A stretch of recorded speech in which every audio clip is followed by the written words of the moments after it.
Alright, let's take a look at the build you just saw in the ISA using plasma weapons in a Khopesh tactical Dreadnought Warbird. Using the experimental Romulan plasma beam array from the Romulan Reputation, a plasma beam array pen, another one, and a corrosive plasma beam array, then the particle emission plasma torpedo launcher, and in the back I use another pen plasma beam array and an omni pen and a corrosive plasma beam array. Then for deflector I use the Elite Fleet Intervention Protomatter deflector array from the colony, the competitive prevailing fortified impulse engines from the competitive reputation using the heal speed boost. Then I use the Singularity, the Bajoran Defense Hyper Injection Singularity Core from the Bajoran Interception event ship, together with the Bajoran Defense Covariant Shield Array, giving the 2-piece bonus of 17.8% Phaser Disruptor Plasma damage. And as devices I use the Subspace Field Modulator, the Red Matter Capacitor, and the Battery Energy Amplifiers. Then in the engineering consoles I use the Universal Disruption Pulse Emitter together with the Dynamic Power Distribution Module. Both of those are good clickies, and the passive on this one is also very good. But as well as those things, it has the 2-piece, which gives the 33% Phaser Disruptor Plasma damage. Very great. Then I use the Bioneural Infusion Circuits from the Lobi store, which gives the crit severity. And for the science console I use the Universal Adaptive Emergency Systems, which is one of the Scimitar consoles. And I also use the Universal Flagship Tactical Computer with the passive of the Directed Energy Damage, and both of those clickies are very nice. And it also gives the 2-piece bonus of Critical Chance and Flight Turn Rate. Then I use the 0-point energy conduit for the crit chance, and it also has a 2-piece with the experimental for plasma energy weapon damage and electroplasma flow. And the tachyonetic converter also for the crit severity and the crit chance, also from the Lobi store. Then I use for plasma vulnerability locators.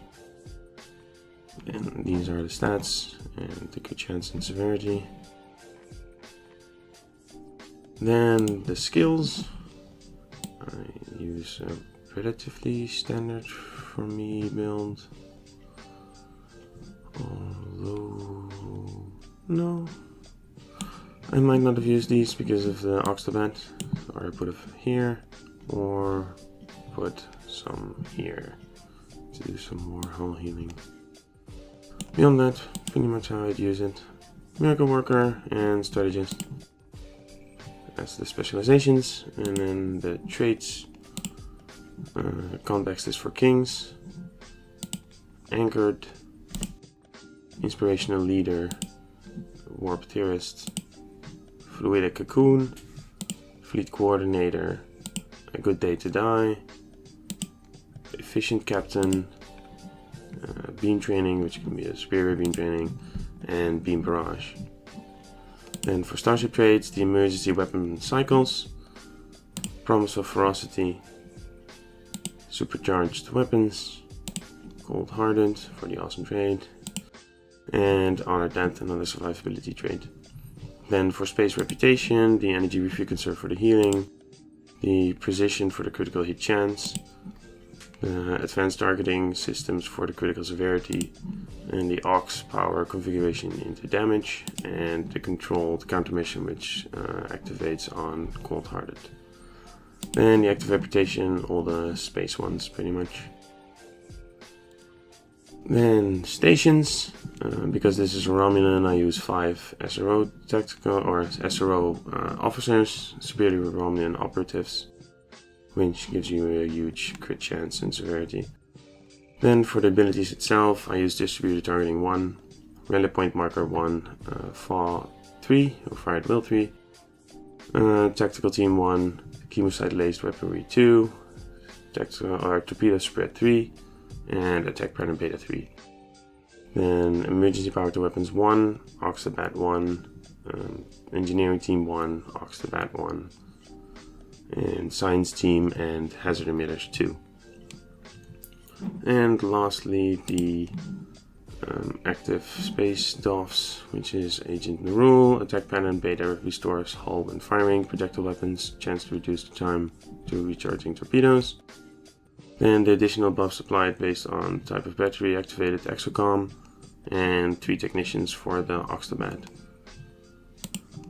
That was the build I used on this ship, the plasma build.